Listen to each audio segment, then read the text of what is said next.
วันนี้อาตมาภาพกะเป็นตัวว่างวันนี้มันได้ไปไหนชาตีขึ้นเหลืออยู่วัดนี่คนเดียวมันไปหมดดื่มเดี๋ยวฟนอยยังได้อยู่อ๋อเราเกิดมาเถอะสมณีนยังได้อยู่ยังไปนี่เฮาเนี่ยมันได้คือที่กระจาดลาดเนี่ยสถาบรรดาพ่อแม่พี่น้อง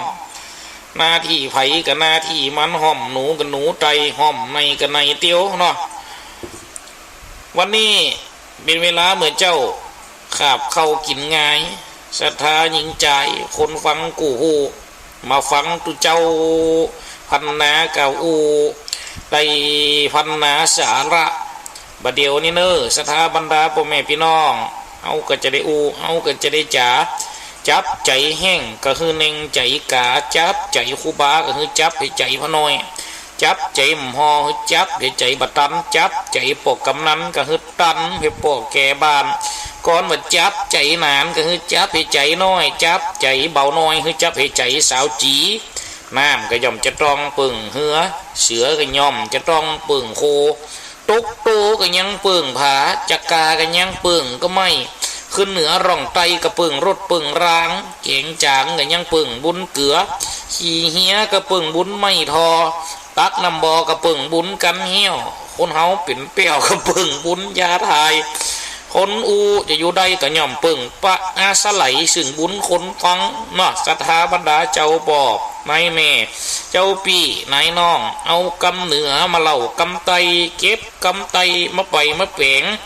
มาอูมาแสดงเป็นการทำคำสอนบ่ใจมาเป็นการแต่งย่องอย่าเป็นการเล่าขวัญให้สมเปืองกวนกันไปติน้อยขณะศรัทธาเป่งใจปิงปอยยังกินข้าวนี่เตอะกินไปฟังไปเนอ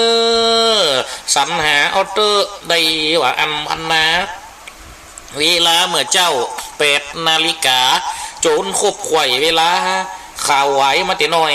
วันนี้ศรัทธาเจ้าป่อนายแม่เจ้าปีนายน้องนะกินเขาไปตัวก่อยฟังกันไปตัวเนาะเนื้อหาสาระตอนนั้นอาตมาภาพก็ได้อูได้จ่าได้บรรณาออกไปเรื่องพุทธประวัติวันปิสาขบูชาก็คืออย่างวันประสูติตรัสรู้ปรินิพพานองค์สมเด็จสัมมาสัมพุทธเจ้าที่เฮาได้อูได้จ่ากันไปแต่วันนี้เนาะมันเป็นความจริงแล้ววันนี้มันจะต้องเตะกูกับท่านอาจารย์ชนีกะหลงฉายาของเปิ่นพระอาจารย์ชนีกะหลงจื่อของเปิ่นแต้ๆตั้งบ้านเฮานี่ห้องจื่อพระอาจารย์ตอมนี่แหละรูปปิดตอมนี่สตาร์ทั้งหลายอาจารย์ชนีกะหลงนะเขาเลือกแฮมยังห้องปลอมยักษ์เปิ่นหั่งใหญ่ดูของห้องปลอมยักษ์นั่นเนาะเหล่าขวัญก็มีว่าเล่นได้เนอะปะนาปะตาปะตบยักรีลูกไฟมาเนี่ยลูกเก๋ที่กันยุ่งกันนะเนี่ยสถาบันดาบไปพี่น้องเนาะเขากับอูกันไปนะอูอมวันอูองั้นเนาะเอามาปั่นกันเราปั่นกันจ่าปั่นกันมรณะปีหู2น้องหู1เนี่ยสถาทั้งหลายเอามาอูกันเนาะกำปีกำน้องแต่งยองสรรหาบักเก่านะเก็บมาเล่าเจียนี่ศรัทธาบรรดาพ่อแม่พี่น้องท่านพระอาจารย์ชนีกะหลงก็เล่าไปหลายเรื่องนะก็เนาะเรื่องนิทานกำเก่าที่เขาได้เล่าได้ถามได้อูได้จ่าได้พัฒนากันในช่วงระยะเวลาก่อนๆที่เขาได้ปะได้ปุ๊บกันท่านพระอาจารย์ชนีกะหลงในบรรทุกเป็นข้าวเป็นเคี้ยหรอเอาแต่เป็นข้าวเป็นเคี้ยก็เป็นตั้งเวอูตั้งจ่าวันเนี้ยศรัทธาทั้งหลายก็ยังว่าเนาะกาละเวลามันก็จำเดินมานะจากแต่ว่านั่นเดือนเก่าเป่งตะวันเฮาเทเธอวัดวาศาสนา2 วุ่นเนอลองคืดวัดเตอะกาประเพณีสงน้ำท่าอำเภอเจ้าหมพนีกัน1วัดดงเย็นนี่วัดดงเย็นกลางตรงลงเหนือบ้านใหม่พระขาวถ้าเขาหลอกไปโดยนั่นเป็นวัดเก่าวัดแก่ไปเฮาดึงหันเนาะวัดดงเย็นนะอำเภอเจ้าขุม2วัดพระธาตุมหิยังกะบุญบันไฮตำบลปงดอนอำเภอเจ้าขุมหัวเนี้ยสถานทั้งหลาย3นี่วันนั้นกะวัดไผ่ปงตำบลเมืองไม้อำเภอเจ้าขุมเช่นกันนี่4วัดตรงซานตำบลบันขออำเภอเมืองปาน5ที่หัววัดวันนั้นวัด สีบุญยงตรงมานเวียงปะเป่าเมืองจังไห้ลูกศรัทธาทั้งหลายอันนี้ยังนับแค่ที่ตึงหัววัดกันอยู่นะศรัทธาบรรดาพ่อแม่พี่น้องเลิกงามยามดีหรอเตศรัทธาทั้งหลายใครจะไปป่วยรอดไปได้แม่นก็พ่องกันเนี่ยนั่นพ่องกันเนี่ยนี่วัดวาศาสนาประกอบพิธีต่างๆนะวัดบังวัดบาวังวากับประกอบศาสนาสงน้ำพระธาตุวัดบังวัดบาวังวากับประกันตามอย่างศรัทธาบรรดาพ่อแม่พี่น้องเสนาสนะพ่องศาลากุฏิวิหารการโบสถ์คนสมัยตะกอนนี่เป็นเดือนสุดท้ายแล้วหรอเดือนเก่านี่ศรัทธาทั้งหลายเป็นเดือนสุดท้ายละเดือนเก่าละเพียงมดเดือนเก่านี่จะมีปล่อยหลวงละศรัทธาบรรดาพ่อแม่พี่น้องปล่อยหลวงสมัยตะกอนหุ่มเนี่ยกันเดือน8เดือนเก่าเนาะถ้าเป็นปล่อยหลวงทั้งวัดทั้งวานี่นะเดือน8อันนี้นี่ส่วนมากจะเป็นเพณีสงน้ำธาตุก็จะเริ่มปล่อยหลวงแต่ในสมัยตะกอนเดือน4ศรัทธาทั้งหลายมีงานปล่อยหลวงวัดวานี่นะตามหงตามกุฏิตามวิหารส่วนมากจะเริ่มตั้งเก้ากันตั้งแต่เดือน4อย่างกับวัดห้วยแหนเท่านี้สมัยตะกอนตามหงนี่ปุหงก็ตามวิหารก็ตามมันยังก็ตามที่มันใหญ่ๆของวัดของวาเนี่ยส่วนมากเพิ่นจะปลุกกันเดือน6เนาะเขายังหันอยู่ลูกเพิ่นจะปลุกวิหารเนี่ยเพิ่นหาทิศเนี่ยนะเอาน้ำ10 ปีมาเอาเป็นมาไก่มาในมาวางในน้ำพันไก่ตั้งกลางไว้เอาแม่เล็กสถาบรรดาพ่อแม่พี่น้องย้องไว้ย้องหัวใหม่นะกับนี่ปุ๊บถึงเวลาแม่เล็กนะมันหันไปจะจี้ไปตั้งเหนือสื่ออย่างเดียวนะสถาบรรดาพ่อแม่พี่น้องจี้ไปตั้งเหนือสื่ออย่างเดียวแม่เล็กนั่นนะแล้วก็ไม่ที่เป็นเอาขวางด้วยที่มันขนานไปคนละหิดละทางกับไม่เห็นตัวหนึ่งที่แม่เล็กวางถ้าวัดฝึกดีแดงๆเป็นลูกศรจี้ตรงไหนปืนจะเอาหน้าวิหารไปนะเป็นฮือว่าด้านนั้นเป็นตั้งออกอีหลดโดยเฉพาะเดือน6แต่วันมันไปตามเดือนมันหรอกแต่วันมันไปตามช่วงฤดูกาลมันหรอกมันก็สถาบรรดาพ่อแม่พี่น้องถ้าเป็นนี่เดือนนี่อะไรนี่43นี่ตะวันออมเข้าโลบนเปิงเหมือนตาลเข้าใหม่นี่นะมืดไว้นะมาถึงนานี่ค่ำจ้าแล้วก็แจ้งจ้านี่สถาทั้งหลายแจ้งไว้แล้วก็ค่ำจ้านานี่วันเหงาคืนสั้นถ้าเป็นหน้าหนาวนี่คืนสั้นมันขึ้นเงาไอ้เด้อวันสันเด้อมันตึงเปิงเหมือนมันสันมันเงาเพราะว่ายังมันขึ้นมันเงาดูต่างห่มผ้าดูต่างรับดูต่างนอนจะเตียดตีละครั้งเป่ง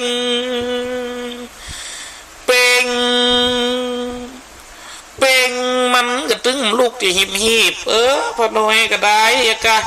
สถาบรรดาพ่อแม่พี่น้องกลัวมันจะลูกกลัวมันจะหนาวเท่าประเมินปอกไก่ตีละครั้งเป่งกระตึงว่าลูกบางคนนะ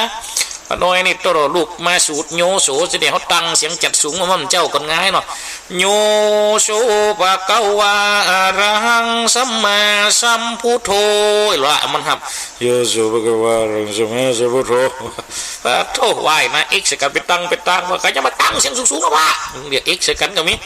เนี่ยสถาบรรดาพ่อแม่พี่น้องมันตึงเปิงเหมือนหน้าหนาวเนี่ยนั่นเติบไปตั้งได้ฟอหมอกเหมยเมาะมอมไปหรอเนาะนั่นนะโด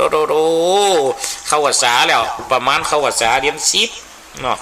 เดือนนี้เดือน12นี่12นี่เริ่มมานะสถาทั้งหลายเดือน12นี่เริ่มหมอกลงละหมวยลงละบ้านเขาห้องหมวยตั้งใจห่มนี่นะห้องหมวยโต๊ะไอ้ลูกโตเนี่ยสถาทั้งหลายมันตั้งไหนมันตึงเปิงบุญนะเนี่ยอย่างกับเดียวเนี่ยมันก็ปึ้งนาฤดูกาลปุ่นยังเฮ็ดหอบผมก็ว่าจะเสี่ยงสุดฤดูกาลเฮ็ดหอบแล้วนะอีโลขออย่างยังบางทีก็ใจถุงหิงถุงสวิงถุงสวิงนี่ใจได้หลายจ่องหรอกใส่ปลากับอันน่ะใส่เฮ็ดหอบกับอันน่ะนี่ถ้าว่าเป็นเฮ็ดดินอันนั้นก็จะเป็นซาเป็นก๋วยเป็นบุ้งเนาะก็เอาใส่เพราะว่ามันจะมาใส่ซ่ามันจะมาใส่ถุงสวิงนี่มันก็ได้ถุงหิงนี่กลัวมันเหลวนี่ธนานี่เรื่องเปิงหมดขอเกาะเอ็ดหอบเมนไหนก็เคาะฮันนอเตอเตะกึงืเคาะมาขาวสร้างล่างแล้วมันเปกเขาก็มาพอละเพียงไม่ใส่ในถุงมาถึงบ้านมันเป็นตั้งดอกมันดำเนาะสถาต้องหลายแต่ถ้าตอนนี้ไม่อยู่ในแพะมันขาวเนี่ยอาตมาก็เคยได้ไปหันไปปุ๊บกำจะได้ไปด้วยคนตะเกาก็พอในคลิปพอในทีวีพอใน YouTube เนี่ยสตาร์ทั้งหลายเขากำได้ไปชอบทุกคนก็เฮ็ดหอบออกจะได้แต่เขาพอบนถ่ายทอดลงเขากำมาพอสมัยเดียวมันก็ถ่ายทอดกัน อย่ามันทันสมัยหมดลูกเนี่ยสถานหลายถ้าสมัยตะกอนนี่เขาจะฟังเทศน์ทุเจ้านี่มันจะได้ฟังอย่างอีโลถ้าฟังก็จะเป็นไปวัดปุ่นเนาะนี่จะฟังก็ว่ายุ่มได้ไปประกำเจตเทศแม่นก็โตไปจะไปเทศยุ่มได้อ่ะโตเนี่ยสถาบรรดาบ่ไม่เป็นเอาไปเจตเทศกันในวาระพิเศษปุ่นนี่วันศีลวันพระเดือนจีปีใหม่เข้าสาปุ้นปุ่นถึงจะเทศเย็นหยี่เป่งปุ้นปุ่นถึงจะเทศยุ่มได้ไปขอฟังบนเบอร์กำจะว่าจะเทศรถเจ้าเก่าอย่ามีงานโปรยงานล้ามตัวไปขึ้นเฮียนใหม่ก็ทำยังใจเนี่ยสังฆะตั้งเจ็ดแม่นก็สาระกัลิวิจาสูตรเกหาพิเศษมงคลขึ้นบ้านใหม่เห็นละอันละมียังโลใจน้อยเนี่ยนะโมเมพุทธเตชะสาลัตตานาตายะธรรมิกาเทชะปัสสิทิปัสสิเทวานารายะปรมิสุราสิทธิพรหมตาจะอินทาจะตุโลกาคัมภีรักกาสมุทาภูตุงขังคาจาเนี่ยเป็นการสถานทั้งหลายบางทีก็ใจสวดเป็นของห้องว่าสวดอันนั่นหรอสวดใจน้อยเนาะจุละใช้หยาบประกอบต้องอีสานเนี่ยเอาเหียบเต้นเนองานยังกระจ่างอ่ะตั้งบักเหนือเขานี่ก็มีของมาชนหมักจะมากับวัดธรรมยุทธของหมูนี่มวลนี่สมัครจะมากับวัดสายวัดป่าวัดธรรมยุทธปุ่นอย่างกับสูตรสรพันยะเดี๋ยวตัวเจ้าอย่างสูตรกุฏิอนักะมาตั้งสายเนี่ยรอวัดป่าธรรมยุทธเนี่ยสถานทั้งหลายนี่อย่างกับแผ่เมตตาเนี่ยกะบางก็เพมิตตาก็ยังก็นิสนมากะอาจจะเป็นระบำทำน้องนี่แบบคือว่าระบำแบบสรพันเนี่ยสตาร์ทั้งหลายปวงคาสำรวมจิตน้อมอุทิศแผ่เมตตาแก่สัตว์ทั่วโลกาบันดามีชีวิตครองสัตว์ทั้งหลายอย่าผูกเวรคิดเขี้ยวเข็นตอบสนองสัตว์ทั้งหลายอย่าคิดปองจิตคุณของเบียดเบียนกันสัตว์ทั้งหลายจงพ้นทุกข์ประสบสุขกาสิมสารทุกชีวิตมีจิตมันเมตตากรรมนิรันดร์เทินนี่สำหรับแล้วทุกเจ้าส่วนมากนี่จะเป็นของพระมยุทธ์ทุกเจ้าวัดเฮานี่ดับเบิ้ลเคยไปอยู่วัดเจดีย์หลวงมะนะเพิ่นก็ได้เป็นธรรมยุทธ์ก็แต่เพิ่นก็ไปทำไปยันน้ำปุ่นเนาะก็มาเผยแผ่ทั้งพี่สถาบรรดาพ่อแม่พี่น้องฟังแล้วมันก็เกิดเป็นการมีความจิตใจและสงบอีกตัวนะคือคนเขาจิตใจบ่ได้ไปแตกสานกระสานแตกสานไปทั้งอื่นเมื่อได้อยู่ในจุดนั้นในการสวดธรรมม่วนเนี่ยศรัทธาทั้งหลายการฟังก็ตามฟังธรรมม่วนเนี่ยมันจะเป็นตัวรวมจิตใจให้จัดดีนะศรัทธาทั้งหลายแม่นก็อย่างดูเจ้าว่านี่แล้วว่าเจ้าทวัดเทศธรรมม่วนแหละศรัทธาทั้งหลายนั่งฟังฟังไปตัวใจจุ่นไปตัวเอวัมเมสุตังเอกังสามายังภาคกาวาสาวติยังวิหารันติเจตาวันนิอานันทะเป็นติกัสสะลัมมิสุตันติอาติกังนิตานาวาจานังกัมมีตนว่าเอวัมเมสุตังอันนี้หากเป็นกรรมแห่งมหาอานันตาเถระเจ้าอันใดสาดับลำฟังมาแต่ข้าอุบเกี่ยวกล่าวคือปากแห่งพระพุทธเจ้าอันเก่าแก่อรหันตาหาลอยตนอันมีมหากัปสปาถินเจ้าเป็นเก่าเป็นปาทาน านเมื่อป่าธรรมะสังขญาณาทำหัวตีวันนานดังจากวิสัชนาจานาไปนานี่เตออินล้อเนี่ยธรรมะวิบากสถานทั้งหลายถึงจะเป็นธรรมะวิบากก็ตามแต่ถ้าว่าแต่ละตนมันมีวิธีการเตียนฟังแล้วมันดึงม่วนอย่างกับหลวงพ่อพระครูอุดมศิริทัศน์ที่เขาจังฟังก็ออกวิทยุดิสถานทั้งหลายเนี่ยสถานอันนี้ดีว่าเป็นตะกี้ก็เป็นลำบำอำเภอเจียงหุ่มเนาะทำมาวัดอยากกลับปุ่นว่าเป็นการเตียวทำวัดนี่3ตัวเลียวจิตตัวเตียวง่วยมติเก่าง่วยมติเก่าหรอกสถานทั้งหลายอันเนี้ยเอาลองคือว่าเตอมาเป็นตัวรวมสติรวมสมาธิเก่าศาสนาพุทธเอาเนี่ยเปิดกับมีหาวิธีศาสนาคิดตึงอย่างร้องเพลงเนี่ยนะสถานทั้งหลายเป็นสวดมีดนตรีมีอย่างมดเอาไปพอเตอไปห่วมงานศพของเปิ่นโอ้ไม่พอเขาฟอแล้วโอ้ปุ่นดิมวนกองบทลึงบุบล่องช่วยกันเนี่ยสถานทั้งหลายอันก็เขาก็เลยว่าบางสิ่งบางอย่างที่มันดีๆเขาก็ช่วยกันเก็บไว้อย่างกับบางวัดธรรมยุทธ์เนี่ยที่มันได้ในเป๋บทสวดมาเนี่ยอย่างกับงานศพงานศาสตร์บางทีบางแห่งกับสวดสีญาโลบางทีบางแห่งกับสวดกุศลาวัดได้กระตามวัดตัวเจ้ามันก็เลี้ยวแต่ปวดใจหาวิธีมันเป็นตัวดึงดูดมัดจิตมัดใจบางทีบางแห่งเนี่ยกองตัวเจ้าสวดศรัทธาอูศูนย์ล่มก็ยังเขาอูศูนย์มันหูเลี้ยงโลนั่นก็กุศลธรรมะอากุศลธรรมะอาภัญญากตาธรรมะกตมิธรรมะกุศลายัตสมิงแล้วมันพังหูเลี้ยงก็กำบังอ่ะโดยเจ้าสวดก็อูกันนี้เนี่ยบางทีบางแห่งบางทีบางวัดก็เป๋นะเอากำมาเป๋เต่งเป็นบทสวดร้อยเกี่ยวร้อยกองคือมาม่วนก็มีอย่างกับคนเมืองเขาสมัยเรากันกับสิญามันหู้คนเก่าปัจจ้างมีกุศโลบายเป็นก้นของเปิ่นตีเนี่ยคือคนเขาจะจิตใจจดจ่อตั้งอยู่กับมันก็ได้บางครั้งคือจิตใจวอกเวกตรงไหนคือได้เป็นบุญเป็นภาวนาลองคือบัตเตอร์ประกาศวิธีหรออย่างกับสีญาในสวดศพเนี่ยอูทำชื่อจะมาสีญากุศลธรรมะสีญากุศลธรรมะไปได้อย่างบัตเตอร์ประกาศวิธีเอาเสียงก็ใส่สีญากุศลธรรมะปฏิจจกุศโลธรรมโมตุปัจจัยยุงเฮ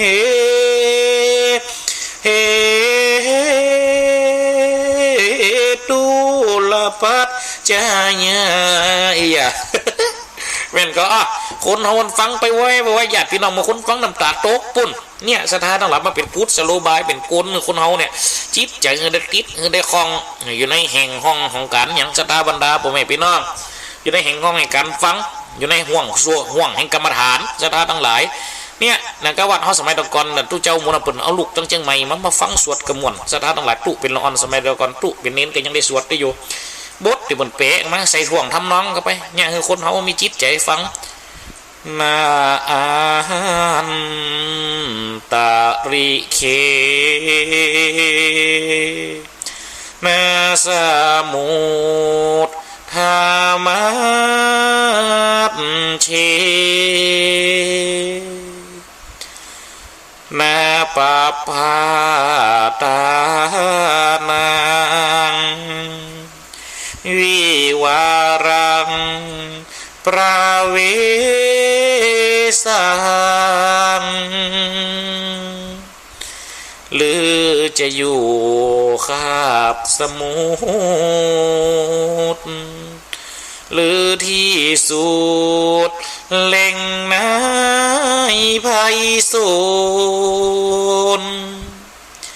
จะอยู่ขอบฟ้าสากลทั่วทุกคนไม่พ้นความตายเตอกับบทสวดสมัยก่อนเนี่ยเขาฟังยุคกลางๆเนี่ยสถานม่วนใส่ดองทำน้องเขาไปเป็นการอย่างที่คนเขาได้หู้ได้จิตใจจดจ่อได้รับหู้ในการฟังโสดประสาทสัมผัสอายตนะคนเขาหู้ได้อย่างหนึ่งสถานทั้งหลายเนาะฟังแล้วก็รูปหันกับตาเสียงได้ยินกับหูกลิ่นได้ยินกับหูดังรสได้ยินกับปากรูปเสียงกินรสเนี่ยสถานทั้งหลายเมื่อได้หู้เมื่อได้สัมผัสในการฟัง เมื่อตั้งสติในการฟังเนี่ยศรัทธาทั้งหลายคนเอามันก็ยังว่านะสติมันได้วอกแวกออกไปไหนขอให้ผัวพันผูกมัดอยู่ในการกระทำอันติ่มได้ไปเบียดเบียนของไผอันติ่มได้ไปกระทำให้คนอื่นได้ตำก้อยน้อยใจ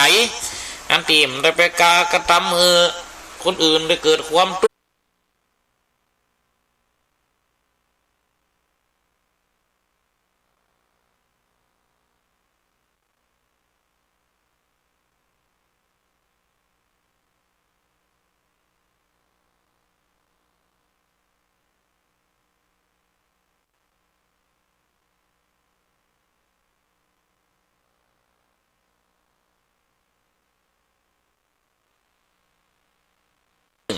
เอาลองฟังธรรมหาวิบากว่าเตสถานแต่คนบางพ้องเกิดมาก็มีพญาปัญญาเฉลียวฉลาดจุอันบางพ้องก็ปึกตันตุนจ้าหาพญาปัญญาบ่ได้นี่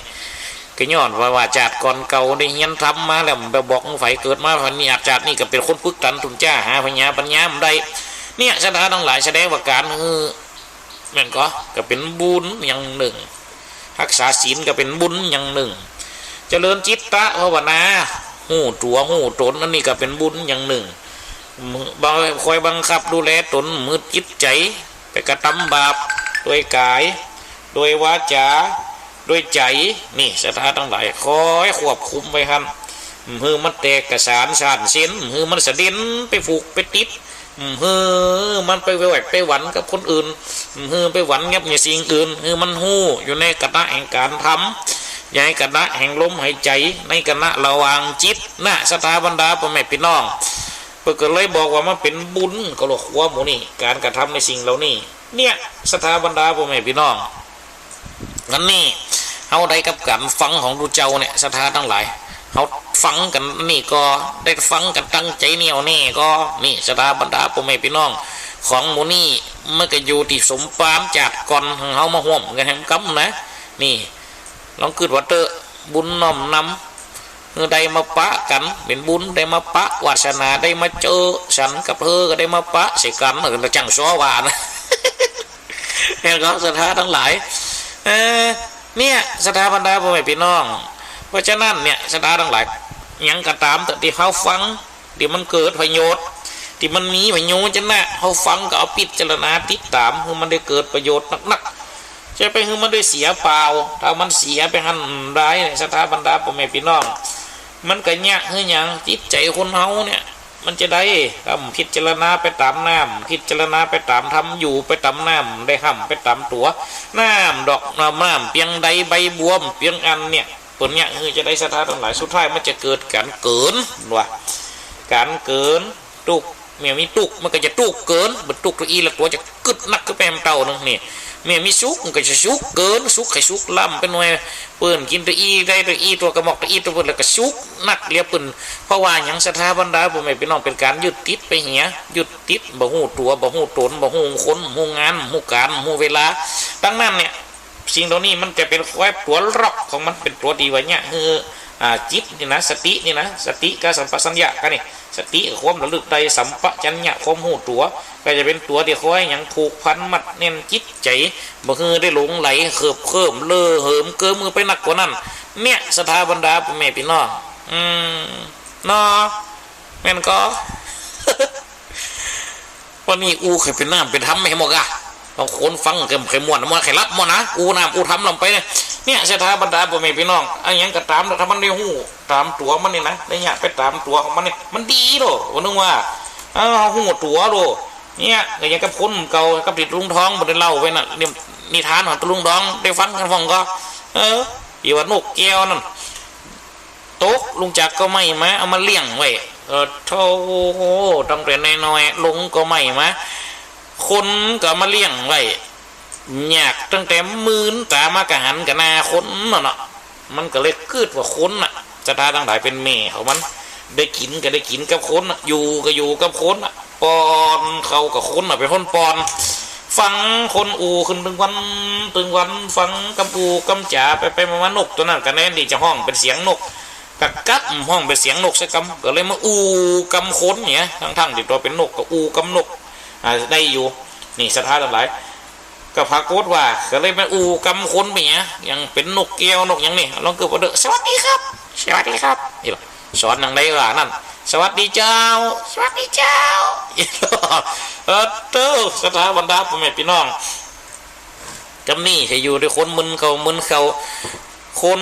ก็เลี้ยงเนาะเอาใส่ในกรงเอาใส่ยังไว้ป่วยกรงนกกระตึ้งหนี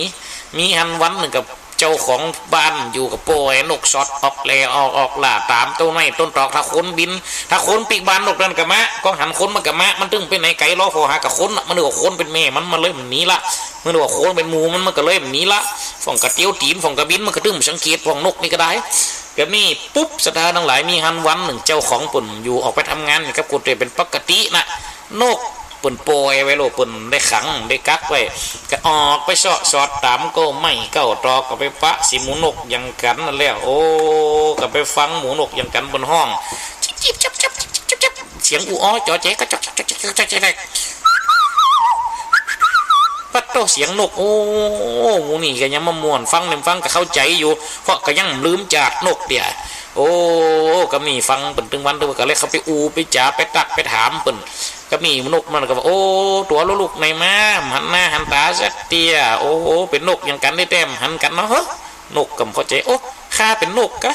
ก็เป็นนกนะกะโอ้ข้าก็นึกว่าข้าเป็นคนนะนี่ว่าก็ไปเป็นคนอย่างคนก็พอตัวเราตัวกับมูนั่นตัวกับคนจะยังกันโลตัวมายังมูเปิ้นเฟรมูเปิ้นดีเป็นนกนี่หันก่อนนี่จะแนะนำให้พอนี่หันก่อนอันนี้ก็นกปิกปลิวนี่ปิดปลิวสวัสดีพี่สวัสดีครับอันนี้นกหยังอันนี้นกเก้าสวัสดีเพื่อนกันอันนี้นกหยังนกคนปูดนกกระปูดกระปูดกับสวัสดีสวัสดีครับแล้วโตก็แนะนำเพื่อนกันนูจักหู้ตัวว่าเป็นตัวจัดนกแล้วก็มันโอ้กูกับกันหลงพิษมาอยู่ที่คนจัดเหมือนพอละกันนี่กูจะอยู่ที่คนกูจะหนีว่ะกึดเขาพอละอันกูจะหนีไปได้สูเห็นเนอะว่ะกึดในใจแล้วปุ๊บแต่กระแทนที่ลืมคิงเป็นบางเตียเนาะมันอยู่แต่คนเหมือนนี่เด้อเดี๋ยวกึดในใจแล้วปุ๊บนกนะก็เลยหามาตกลงกันเดินจะหนีนะครับป้ากันหนีป้าคาหนีกำคาจะหนีจากคนนี้เนี้ยไปอยู่เป็นนกไปกินอย่างนกไปใช้ชีวิตอย่างนกบินโผพกอย่างอิสระให้กำเตะช่วยคาจิมเนอช่วยคาจิมว่ะนกนะก็ตกลงเขากับป้ากันหนีด้วยกันห้องหมูนกหมูปักษาสกุณาใหญ่น้อยปรึกษาหารือกันมาอู้กันโลดข้าจะปลานกตัวนี้หนีเนอะเขาปลากับปลาเป็นไปเอี่ยวไปกินตัวหมูเขาเนาะเขากับปลากันอกพยบไปเอี่ยวตามก็ไม่ก็ตอกหน่วยไม่ที่ไหนมีเขาก็ลงกินหน่วยไม่ที่ไหนกินแล้วปุ๊บอิ่มเขาก็รับแล้วก็ตื่นแล้วก็บินตัวเอี้ยชีวิตนกอิสระจะตายมันต้องได้มาอยู่ด้วยไผ่มันต้องได้มาจ่าไผ่น้องต้องก้อยเก่งใจไผ่นอเขาตกลงนอไปเขาจะปลานกตัวนี้หนีว่ะโอ้นกตัวนั้นน้ำตาปังฝึกกะหัวปุ่นจะป้าหนีแล้วนกแก้วกับนี่เขานี่ได้ยินปุ่นเดี๋ยวลืมคิงอยู่แต่คนเหมือนอย่าลืมคิงไงกะปุ่นมันจะป้าตัวนี้ไปอยู่อย่างอิสระขอบใจกะขอบใจจัดนักเนอะเป็นเสียงคนที่จะป้าคาหนีนกมันนี้ก็แตกทึ่งกับบินพึ่งเข้าใจแล้วคนมากว่ะบินออกไปกติคนตั้งบินบักบินมาแกกันหยาบป้ามันหันนกมันบินมันกับบินปุ่นกับมันกับพังก็โลบนบินมันกับบินอย่างหูบินกับมันกับบินไปที่กับบินนำนาไปมันกับบินไปโกนหยาบบินไปโกนปุ๊บมันก็ลืมคิงไงกะดีจะห้องไปภาษานกห้องไงไปห้องภาษาคนไงท่าเติมมันแล้วมันเป็นกรรมคุณอย่าแล้วมันเป็นนกกองในยินท่าเติมมันได้คนท่าบินติ๊กนึกว่าคนไรตัวกองจะย่างปอนปีกวะเนี่ยปีกว่าจะดีล่ะอิดกองมันกับใครจากใครเขามันอื่นเราท่าเติมจอดนกมันกับบินติ๊กจอดอย่างเดียวอย่างคนเสียงคนมาเนี่ยก็จะแล้วคนเดียวก็ได้ปะจะเล่นตัวกันได้ปะโต้ลุ่มบินกับพึ่งกับเพื่อนกับนกนั่นก็ในคนจอดก่อนท่ากูตามนกนั่นก็ตึงจอดบินไปติ๊กฝากกดไว้จะได้ตำนานสดาทั้งหลายกึดกันแล้วลืมไปได้กูเป็นนกว่ะนั่นก็ภาษานกในห้องก็จิบ บาดเต้านกนั่นยินเสียงห้องเป็นกำนกกับบากันโอ้เมียกับนี่มันยินเสียงโคนออกไปลงว่าอ้าวฮ้อนว่าลงก็ไม่บุญเนาะถึงนกกลปุดนกเก่านกยางนกปากห่างนกปิกปันลิ้วนกจะปะว่านกวัดนกเขานกฟีราบกะล้อนกคันโตกต่างๆนั่นนะลงเกาะก็ไม่บุญแล้วนกเกียวก็เป็นตันบุญโอ้โหเขาเกาะก็ไม่จับจริงไม่แล้วยังว่าตัวอยู่ที่คนเหมือนเนี่ยอยากฝูก็จับจริงไม่มุนกำลังจะได้ฟักเช้าอิดสูสิตายกูไปลงจริงไม่ก็กระเจิดเร็วไฟจะได้มุมเอิญได้โกนท่าเต็มกระเจิดเร็วลงกันกำลังเกาะจริงไม่กำลังหาหมอกหายอิดนกตัวนั้นตัวมันตันล่ะโอ้อยากหันหน้ากันนกน้อยๆมันกำลังถามโอ้อยู่ตรงใดมากำลังหันหน้าวัดนกตัวนั้นกันนกแล้วกันโดจมมือกันลืมชิงมาจมมันกำคนว่ะกูต้องว่าแล้วท่าเติมตึ้งล้อมเมียกำลังหาได้ฟักแตกถึงนะมั้งพอประตูภาษาโลกประตูภาษาคนในบนโลกนี่สตาบรรดาผมไม่เป็นน้องแทนที่จะได้ฟักมันไปฟักแตกถึง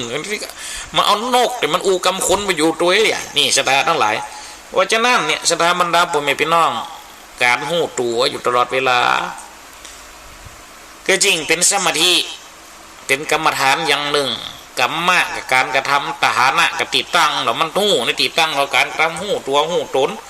หูผลของงานหูการเวลานี่สตาบรรดาพ่อแม่พี่น้องก็เลยอย่างสตาบรรดาพ่อแม่พี่น้องคนเขามีสติสัมปชัญญะสติกับความระลึกได้สัมปชัญญะความหูตัวพระพุทธเจ้าก็พยายามสั่งสอนบอกกล่าวเล่าให้คนเขาได้ฟังในหูในจุดเนี่ยเทศไข่เมืองอินเดียเตียวตางตองเตาเข้าเหนือเข้าใต้ไปขับพิษขับควายใจบดเนี่ยเลี้ยงเนี่ยโลเป็นตัวตัวพรรณนาหูฟังเนี่ยสถาบรรดาพ่อแม่พี่น้องก็เป็นวิธีหนึ่งเนาะที่เป็นมันห้องว่าเป็นกุศโลบายนี่คนเก่าที่ยังคนเขาเนี่ยมีจิตใจเหนียวนี่มันคงบรรจงฟังในสิ่งที่เพิ่นได้เล่าแล้วก็จะบรรจงเล่าในสิ่งที่ควรเขาควรจะได้ฟังเนี่ยสถาบรรดาพ่อแม่พี่น้องก็เป็นอันหนึ่งสถาทั้งหลายที่พระพุทธเจ้าปุ่นได้พยายามคนเขาได้มีอยู่หันในก็คือสติความระลึกได้สัมปชัญญะก็คือความหูตัวนี่สถาทั้งหลายเนาะสำหรับวันนี้สถาบรรดาพ่อแม่พี่น้องไผจะโทรมามาจะ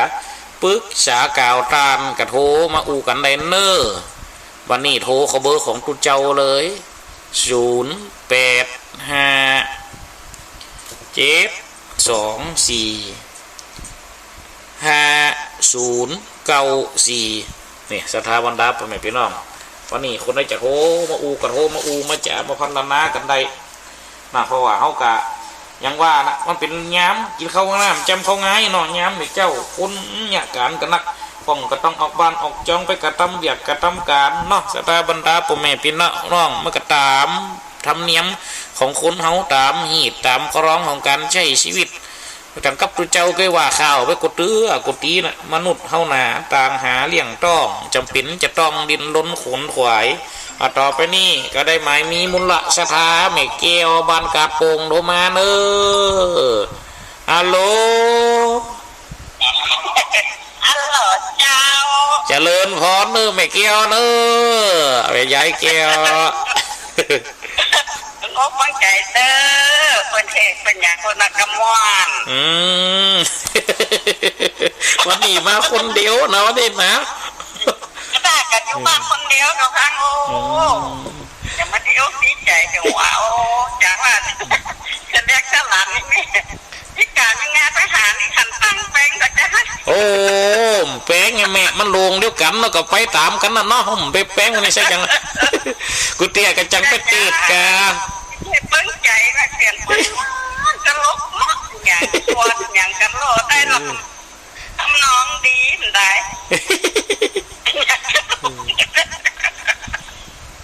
กูเตี้ยกันจังไปเนี่ยไปติดลงนั่นก็ไปอยู่กูเตี้ยกันจังไปกะไปติดไปอย่างนี้นะแล้วแต่ปุ่นจะน่า แก่กันแล้วมันนั่งยิ้มวันนี้โอ้ยอย่างมาหมดได้หมดว่ะ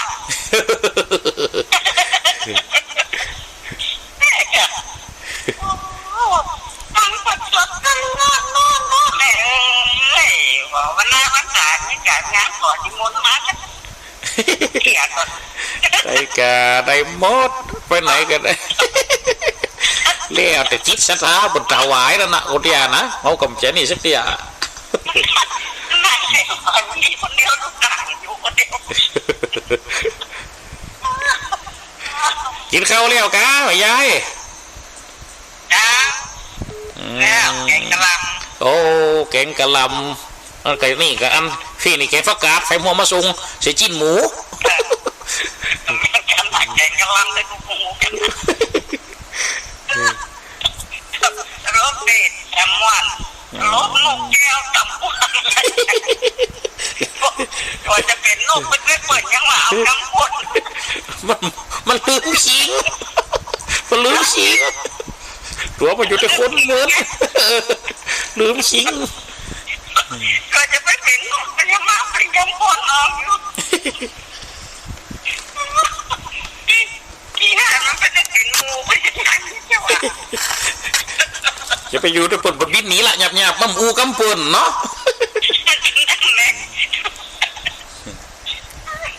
พอเป็นบินได้จะเปิดอยู่จะเปิดได้จะเปิดกันหนีละ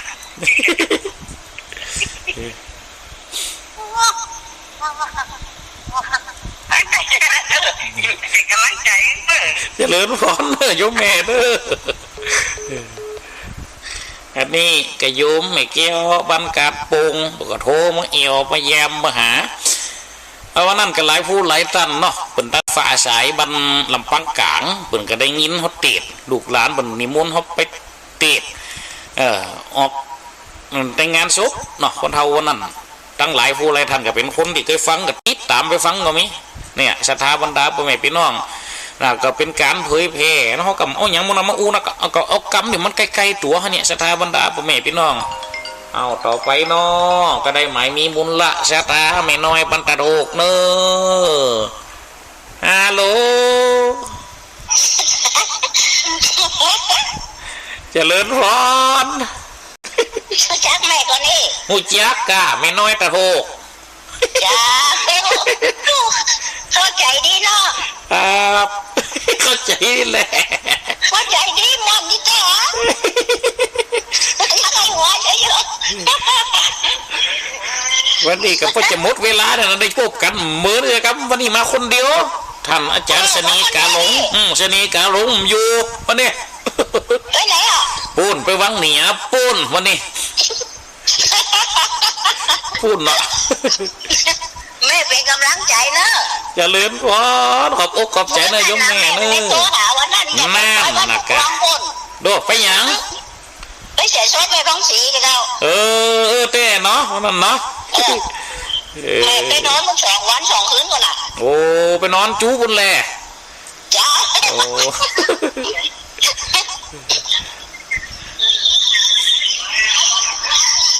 ได้ยินชัดดีหน่อยนะปุ่นเนาะ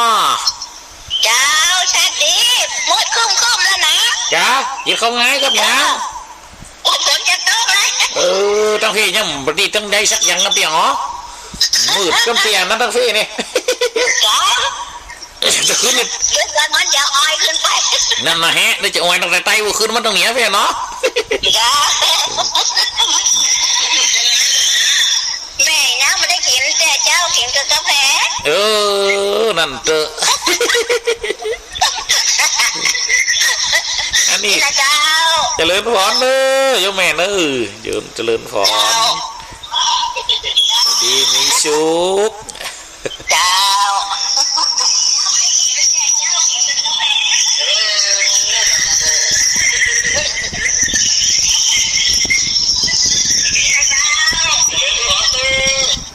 อันนี้ก็เป็นโยมแม่น้อยบรรทโทเนาะ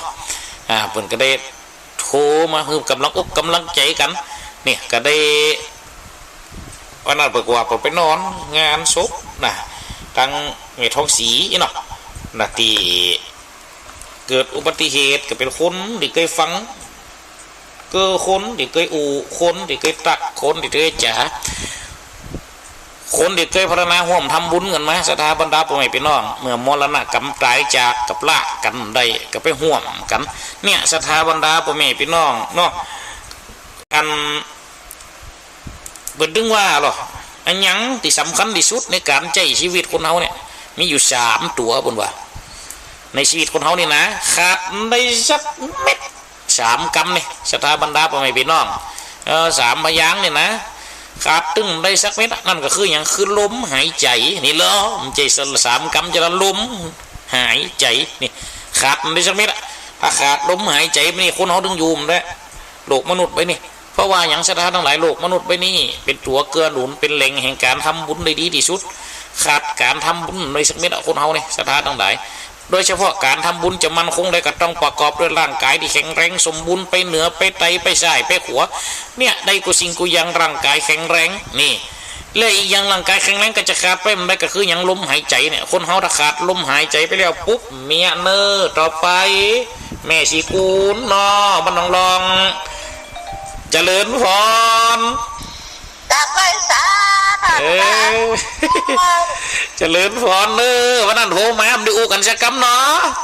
เจ้าอูได้นี่เหรอนะฮะวันนี้ก็จะได้อูนักน้อยหูเนาะมันเรียนเหรียญหลายนาทีอยู่อันวันนี้แกตัวอันชะนีแหละชะนีกระลุงอยู่วันนี้กูเตี้ยหังออกมาท้องกันกับมาถามกันเนี่ยกับวันนี้มันได้อยู่มันได้ท้องไฟว่าคนเดียวว่าคนเดียวอาชะตาฟังอีกต่อกันเนาะเนาะขอแสดงชะตาฟังเถอะสบายดีเนาะที่ไม่น้อยเธอมาแหละแม่นแล้วไม่น้อยหวังไปนี่จะบอกให้ไม่น้อยเนอะไม่สิคุ้นขอบคุณไม่น้อยมานั่นก็ขอบคุณแล้วเดี๋ยวก็ขอบคุณแหมเนอะที่มาปล่อยแม่ท้องสีนะเอาเปลี่ยนแฟนเขาน่ะแม่ท้องสีนะเป็นที่แฟนยกแม่นะอ๋อนั่นนะเจ้า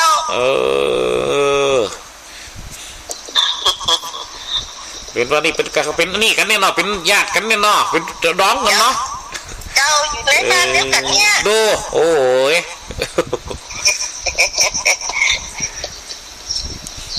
เป็นกำลังใจให้นะเจริญพรเลยเอาคุณจัดนักเดี๋ยวมาเป็นกำลังอกกำลังใจโทรมาเวะมาเอวมาตักหากันเนอเจ้าอยู่ดีมีสุขอายุมันยืนยาวนะโยมแม่เนอของพระอาจารย์ก็อยู่ดีมีสุขนะอยู่เลยอันยมแม่ยกญาติโยมผลไว้มันเหมือนสาธุจ้าสาธุ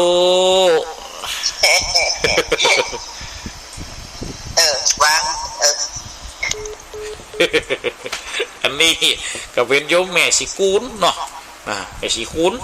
เพื่อก็ได้ตักได้ถามเข้ามาเป็นกำลังอกกำลังใจกันเนี่ยสถาบรรดาพ่อแม่พี่น้องการฮือกำลังอกกำลังใจกันฮือได้หลายสิ่งฮือได้หลายอย่างบ่ว่าจะเป็นกำอูกำจ๋ากิริยาท่าทางเนาะการแสดงออกกูสิ่งกูอย่างเป็นน้ำจิตน้ำใจน้ำจิตอันใสน้ำใจเนี่ยฮือโลกมนุษย์โลกาใบนี้งดงามเพราะฉะนั้นสถาบรรดาพ่อแม่พี่น้องคนเฮาเนี่ยสถาทั้งหลายกำลังใจเป็นสิ่งที่สำคัญที่สุดสถาทั้งหลายรองลงมาจากหยังลมหายใจลมหายใจเป็นอันดับ 1ลมหายใจนี่เป็นตัวเดินอันดับ 1เนาะสถาทั้งหลายแล้วก็กำลังใจนี่อันนี้เป็นตัวเดินทัดมาลำรองเพื่อให้อย่างสถาทั้งหลายเพื่อให้การทำบุญเนี่ยอะไรที่มันดีเขาก็ให้กำลังใจกันไว้สถาทั้งหลายอันที่ให้กระตักกระเตือนกระบอกกระกาวกันเนาะสถาบรรดาพ่อแม่พี่น้องเพราะฉะนั้นเนี่ยคนเฮาเนี่ยเกิดมาในมนุษย์โลกโลกาใบนี้เพื่อนนึงบอกไว้โลคืออยู่ด้วยกันหักกันอยู่ด้วยกันด้วยความอย่างเมตตาความรักใคร่กรุณาความอินดูสงสารมุทิตากับพรอยยินดีซึ่งกันและกันอุเบกขาความวางเฉยนอสตาทั้งหลายเมตตากับกรุณามันนึงมาด้วยกันแหละค ความหักไข่เนาะความอินดูสงสารคนเฮาจะหักกันใดบางทีบางครั้งก็ประกอบด้วยความอินดูสงสารกันแหมก่อนนะเนี่ยสถาบันดาพ่อแม่พี่น้องคนเขาจะอินดูสงสารอะไรก็ต้องประกอบกันด้วยความหักให้ก่อนเพราะฉะนั้น2ตัวนี้เป็นตัวที่เกลือกูลกันดีที่สุดเมตตาความหักไข่กรุณาความอินดูสงสารนี่สถาทั้งหลาย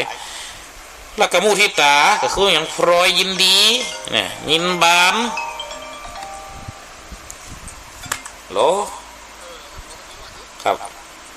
กำลังออกไปที่อยู่เด้อกำลังออกไปที่อยู่ป่ะเด็กก็แล้วครับ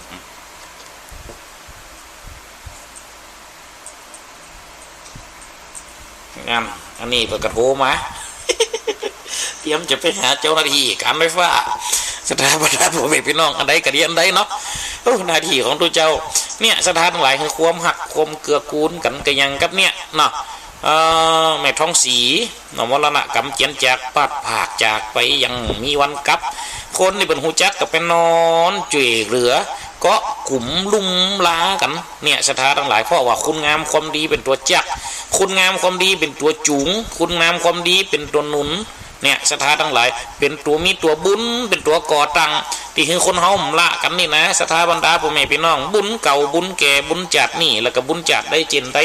คนห้องว่าบุญเก่าหนุนน้ำก็มีเนี่ยสถาบันดาพ่อแม่พี่น้องที่คือคนเฮาได้มาหูจักกันแหลมละลืมกันนี่เนี่ยสถานทั้งหลายขนาดตะกี้นั่นมันเป็นอันบรรยูแหมหมู่บ้านนึงหรอเนี่ยแม่น้องไอ้ดิบัตรโทเพ่สถานทั้งหลายเนี่ยแล้วก็แม่อันสีทองเนี่ยมรณกรรมน่ะบ้านไม่ท้องสีเนาะมรณกรรมบ้านน้องรองปุ่นเนี่ยบ้านเดียวกันกับบ้านของแม่สีคูนเขานี่นะแม่สีคูนเขานี่เนี่ยสถานทั้งหลายเปิดกระย่ำละเลิงกันออกไปแห่กันน้องเกิดวัตเตอร์สถานทั้งหลายตัวบุญตัวหนุนน้ำคุณงามความดีเนี่ยจึงเป็นตัวที่สำคัญนะเป็นตัวฟูกมัดจิตใจบ่เฮือได้เลื่อนเคลื่อนหายบ่เฮือได้ไปจากที่อื่นคนเฮาเนี่ยสถานทั้งหลายบุญต่างๆนานาเนี่ยที่เฮาได้มาปะมาพบกันเนี่ยสถานทั้งหลายจริงเป็นห้องว่าเป็นตัวยังตัวหนุนตัวนำปลาคือปบตัวเนี่ยคือคนเฮาได้เกิดอย่างสถาบันดาพ่อแม่พี่น้องบนว่าได้เกิดความผูกพันอย่างกับนางเลี้ยงบุพเพสันนิวาสนั่นสถาบันดาพ่อแม่พี่น้องเขาก็ลองเกิดพอตเตอร์กละเกตนั่นอันก็กละเกตนั่นนั่นขณะอยู่แฮมจ่าแฮมเจนหนึ่งจะได้อูได้จ่าได้สาได้บ้านกันไว้หูจะได้อย่างได้หูก็เลยเป็นตัวหนุนนำได้มาปะมาปบกันเนี่ยสถาทั้งหลายเป็นตัวที่เขาลืมได้เป็นตัวที่เขาใจเป็นห้องว่าอย่างเป็นตัวที่เขาลืมได้เป็นตัวที่ใจด้วยบุญเก่ามาผูกมาพันเพราะฉะนั้นสถาบันดาพ่อแม่พี่น้องสิ่งเนี่ยสถาทั้งหลายเขากับปลากันสละสลมเอาไว้คืออย่างคือบุญแหละคุณงามความดีเนี่ยค้นตายเนี่ยค้นตอมนะคุณว่าเนาะสถาทั้งหลายยังสัตว์สิ่งห้อยอื่นเนี่ยค้นตายกับสมกับค้นเนี่ยตอมนี่เพราะฉะนั้นตอมคือตอมยังตอมจุยตอมเหลือเพราะว่ามันหอมหอมสิ่งคุณงามความดีมันได้เหม็นอย่างกับแมงงนอย่างกับอย่างสัตว์อย่างอื่นตายแมงงนตอมในตอมเพราะเหม็นแต่คนเขาเนี่ยคนตายเนี่ยแต่คนตอมเพราะอย่างตอมเพราะคุณงามความดีเพราะฉะนั้นสิ่งเนี่ยสถานทั้งหลายจึงละได้คุณงามความดีนะมาหากันไปหากันขนาดนั้นงานวัดอาจารย์เสน่ห์กาลงเขาหันเจ้าบันเจ้าจองคาตะสถามาห่วมกันหนักขนาดเขากึดในใจเขาก็เป็นติดปื้มปิติอิ่มเอิบจิตใจของเขาเนี่ยสถาบันดาพ่อแม่พี่น้องเนาะวันนาวัดห้วยแหนมีงานกำลังมาฉะนั้นกำลังมาฉะนั้นอยู่ก้าเนาะสถาทั้งหลายเพราะฉะนั้นอันใดที่มันดีมันงดมันงามเขาก็ช่วยกันสืบซ้อนเอาไว้เนาะสถาทั้งหลายเนาะเพราะฉะนั้นที่อูไปนี่ก็มีตั้งแต่ของเล่นของเขาผสมประสานกันไปฮะสถาทั้งหลายมันจำได้มีความเครียดมันจำได้มามีความหมองเนาะฟังไปด้วยก็ยิ้มไปด้วยก็ได้ถึงขั้นเขียวหัวก็หมอกยิ้มจื่นใจฟังไปก็ดีเนาะสถานทั้งหลายเพราะฉะนั้นบุญอันใดที่เป็นถือเขาเราถือว่าเป็นของดีบุญอันใดถือว่าเป็นของงามการกระทำใดที่ยังมีความสุขบ่เกิดทุกข์กับตัวเขาและคนอื่นเอากระทำไว้ เพราะฉะนั้นใต้ที่สุดของรายการคอนมาพมานลิงจุยคณะสถาบรรดาพ่อแม่พี่น้องที่เป็นช่วยกันฟังช่วยกันสนับสนุนช่วยกันฮือบุญช่วยกันมอบกำลังใจก็ขอสถาบรรดาพ่อแม่พี่น้องที่เป็นได้ห่วมมากันร่วมได้โทรเป็นกำลังอกกำลังใจวันนี้บอกว่าจะเป็นโยมแม่แก้วกาดโป่งก็ดีเนาะแล้วก็โยมแม่น้อยบรรทัดโฮกแม่สีกูลบรรหนองรองก็ตามนาที่เปิ่นได้โทรมาฮือกำลังอกได้โทรมาฮือกำลังใจก็ขอฮือบุญนี่กุศลนี่สมทบหนุนนำดลบันดาลถึงคนฟังกูคู่กูคนในรายการได้โทรมากระตามได้โทรมากระตามฮืออยู่ดีมีสุขอยู่เย็นเป็นสุขสุขกายสุขใจสุขถึงไปในสุขถึงไปนอกโดยปีโดยเดียนโดยวันโดยยามหิมาก้าขึ้นเงินคำไหลหลังทางเข้าประดุจจะดังนั่งในมหาสมุทรคงคาบอกฮือได้แหงไปเสียยังหาดบอกฮือได้ขาดไปเสียยังหวังสตังก็จะได้ฮือขาดกระเป๋าจะแก่จะเท่าก็เป็นคนมีกำลังวังช้าแข้งขาบ่ปวดตัวบ่มวยบ่ใครอยู่เป็นล่มโพล่มใสกับลูกกับหลานอายุมันยืนนานสลีตีขาพันธนาเตียงเต้าร้อยเช้าขวบเข้าวาสาสมดังกำมัดกำผาธนาการการจ๋าในวันนี้กระสมกวนซึ่งการเวลาอันใดดีก็ช่วยกันเก็บไว้อันใดให้ก็ส่งคืนรุ่นเจ้านี่อย่าเนอรุ่นเจ้าก็จะไปเก็บไว้ที่ไฟหูมหันบุญเนาะเนี่ยเพราะฉะนั้นศรัทธาบรรดาพ่อแม่พี่น้องขอบุญจุงบังเกิดสิ่งประเสริฐจงหักสมหักษาขณะศรัทธาบรรดาคนฟังทั้งหลายจุงมีความวุฒิจำเริญจุ่มเนื้อเย็นใจเจริญในตำแหน่งหน้าที่การงานกูคู่กูคนก็ขอความสุขจุงมีแก่ท่านการแสดงรถธรรมเทศนาอูจาพรรณนาภาษาตุเจ้าเจ้าห่มก็ได้จำเดินมาแล้วนกสั่งลาฟ้าป่าสั่งลาหนองนกเขาลากอ